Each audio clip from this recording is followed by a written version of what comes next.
Hello, Mark. This is Sylvia, and my student number is 28, and I'm sophomore at NCUE. Now I'm going to read a transcript of the speech. Jimmy Wales, The Birth of Wikipedia. In 1962, Charles Van Doren, who was later a senior editor of Britannica, said the ideal encyclopedia should be radical. It should stop being safe. But if you know anything about the history of Britannica since 1962, it was anything but radical. Still a very completely safe, stodgy type of encyclopedia. Wikipedia, on the other hand, begins with a very radical idea, and that's for all of us to imagine a world in which every single person on the planet is given free access to the sun of all human knowledge. And that's what we are doing. So Wikipedia, you just saw a little demonstration of it. It's a freely licensed encyclopedia. It's written by thousands of volunteers all over the world in many, many languages. It's written using wiki software, which is the type of software he just demonstrated. So anyone can quickly edit and save, and it goes live on the internet immediately. And everything about Wikipedia is managed by virtually and all volunteer staff. So when Yokai is talking about new method of organization, he's exactly describing Wikipedia. And what I'm going to do today is tell you a little bit more about how it really works on the inside. So Wikipedia is owned by the Wikimedia Foundation, which I founded, a non-profit organization. And our goal, the core end of the Wikimedia Foundation, is to get a free encyclopedia to every single person on the planet. And so, if you think about what that means, it means a lot more than just building a cool website. We are really interested in all the issues of the digital divide, poverty worldwide, empowering people everywhere to have the information that they need to make good decisions. And so we are going to have to do a lot of work that goes beyond just the internet. And so that's a big part of why we've chosen a free licensing model, because that empowers local entrepreneurs or anyone who wants to. They can take our contents and do anything they like with it. You can copy it, redistribute it, and you can do it commercially or non-commercially. So there's a lot of opportunities that are going to arise around Wikipedia all over the world. We are funded by donations from the public, and one of the more interesting things about that is how little money it actually takes to run Wikipedia. So Yokai shows you the graph of what the cost of printing press was, and I'm going to tell you what the cost of Wikipedia is. But first, I'll show you how big it is. So we've got over 600,000 articles in English. We've got 2 million total articles across many, many different languages. The biggest languages are German, Japanese, French. All the Western European languages are quite big. But only around 1/3 of all of our traffic to our web clusters to the English Wikipedia, which is surprising to a lot of people. A lot of people think in a very English-centric way on the internet, but for us, we are truly global. We are in many, many languages. How popular we've gotten to be. We are top 50 websites, and we are more popular than the New York Times. So this is where we get to Yokai's discussion. Let's show the growth of Wikipedia with the blue line there. And this is the New York Times over there. And what's interesting about this is the New York Times website is a huge, enormous corporate operation with I have no idea how many hundreds of employees. We have exactly one employee, and that employee is our lead software developer. And he's only been our employee since January 2005, all the other groups before that. So the servers are managed by a ragtag band of volunteers. All the editing is done by volunteers. And the way that we've organized is not like a traditional organization you can imagine. People are always asking, well, who's in charge of this? Or who does that? And the answer is anybody who wants to pitch in. It's a very unusual and chaotic thing. We've got over 90 servers now in 3 locations. They are managed by volunteer system administrators who are online. I can go online any times of the day or night and see 8 to 10 people waiting for me to ask a question or something. Anything about the servers. You could never afford to do this in a company. You could never afford to have a standby crews of people 24 hours a day and do what you're doing at Wikipedia. So we are doing around 1.4 million pages views monthly. So it's really gotten to be a huge thing. And everything is managed by the volunteers. And the total monthly cost for our brand width is about $5,000, and that's essentially our main cost. We could actually do without the employee. We hired a brand because he was working part-time for 2 years and full-time in Wikipedia. So we actually hired him so he could get a life and go to the movies sometimes. So the big question when you've got his really chaotic organization is, why isn't it all rubbish? Why is the website as good as it is? First of all, how good it is. Well, it's pretty good. It isn't perfect, but it's much better than you would expect, given our completely chaotic model. So when you saw him make a ridiculous edit to the page about me, you think, oh, this is obviously just going to degenerate into rubbish. But when we've seen quality tests, and there haven't been enough of these yet, and I'm really encouraging people to do more. Comparing Wikipedia to traditional things, we win hands down. So, a German magazine compared German Wikipedia, which is much smaller than English, to Microsoft Encarta and to Broca's Multimedia, and we won across the board. They hired experts to come and look at articles and compare the quality, and we were very pleased with that result. So a lot of people have heard about the Wikipedia Butch Curry controversy. The media has covered his somewhat extensively. It started out with an article in Rhetoric. The reporters called me up and I have to say that they spelled my name right, but they really wanted to say the Butch Curry election is so contagious. It's tearing apart the Wikipedia community. And so that they quote me as saying, they are the most contagious in the history of Wikipedia. What I actually said is that they are not contagious at all, so that's a slight misquote. Laughter. The article were edited quite heavily, and it is true that we did have to log the article on a couple of occasions. Time magazine recently reported that extreme action sometimes has to be taken, and was logged the entire Ankari and Bush for most of 2004. This came after I told the reporter that we had to log it for, occasionally a little bit here and there. And the truth in general is that the kinds of controversies that you would probably think we have within the Wikipedia community are not really controversies at all.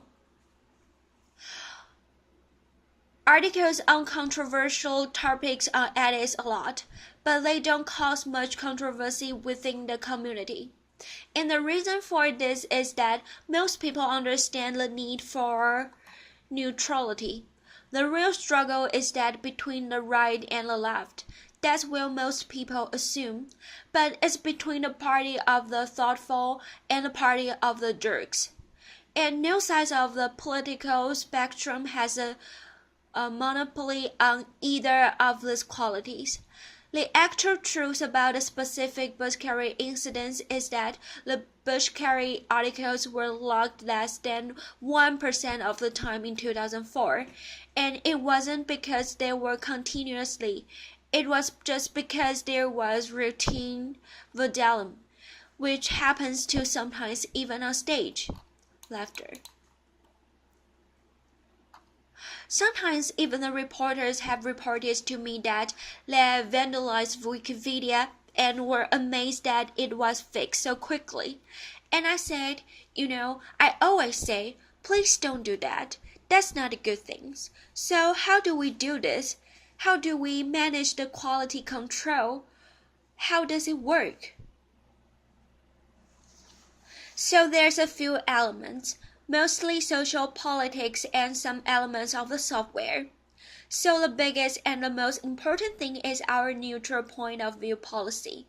This is something that I set down from the very beginning as a core principle of the community that's completely not debatable.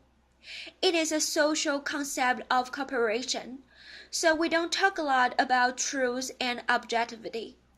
The reason for this is if we say we're only going to write the truth about some topic, that doesn't do us a damn bit of good of figuring out what to write, because I don't agree with you about what's the truth, but we have this jargon terms of neutrality, which has its own long history within the community, which basically says anytime there's a controversial issue, Wikipedia itself should not take a stand on the issue.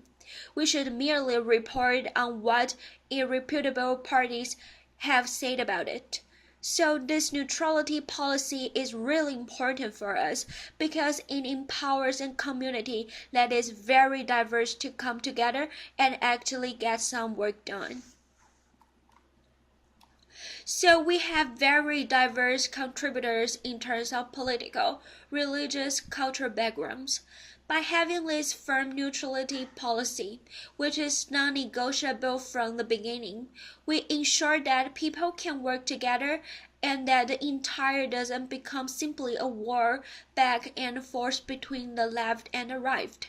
If you engage in that type of behavior, you will be asked to leave the community. So, real-time peer review. Every single change on the site goes to the recent changes page. So as soon as Tim made his change, it went to the recent change page. The recent change page was also fed into an IRC channel, which is an internet channel that people are monitoring with various software tools. And people can get RSS feeds. They can get email notifications of changes, and then users can set up their own personal watch list. So my page is on quite a few volunteers' watch list because it is sometimes vandalized, and therefore what happens is someone will notice the change very quickly and then will just simply revert the change. There's a new page feed, for example. So you can go to a certain page of Wikipedia and see every new pages is created. It is really important because a lot of new pages are just garbage and has to be deleted. ASDF, but also. That's some of the most interesting and fun things. Some of the new articles, people will start an article are some interesting topic. Other people will find that intriguing and jump in and help and make it much better. So we do have edits by anonymous users, which is one of the most controversial and intriguing things about Wikipedia.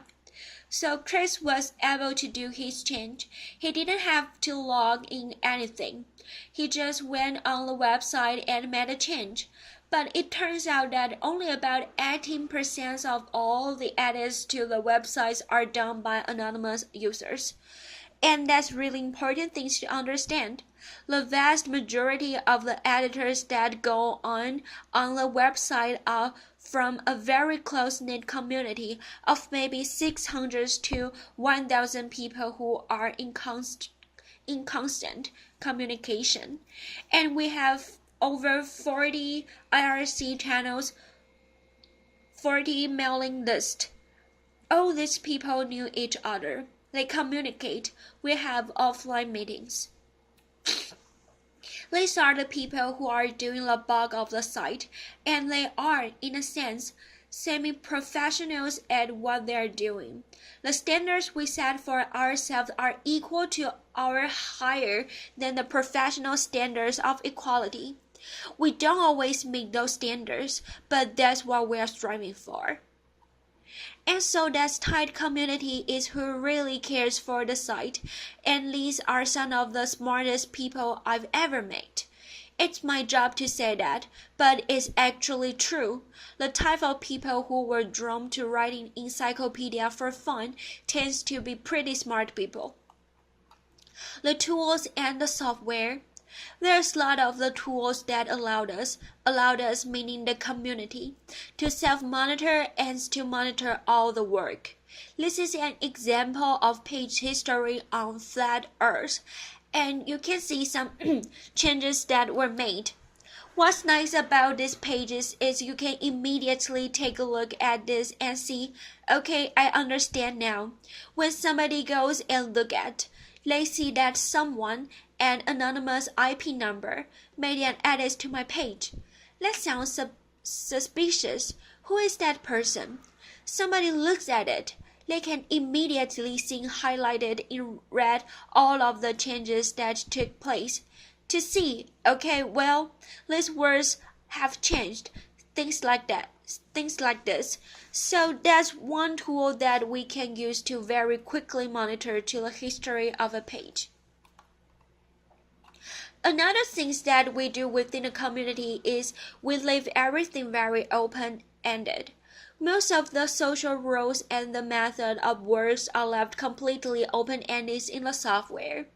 So all that stuff is just on wiki pages, and so there's nothing in the software that enforces the rules.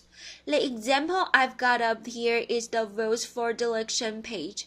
So I mentioned earlier, people type ASD, FASDF, it needs to be deleted. Cause like that, the administrators just delete it. There's no reason to have a big argument about it.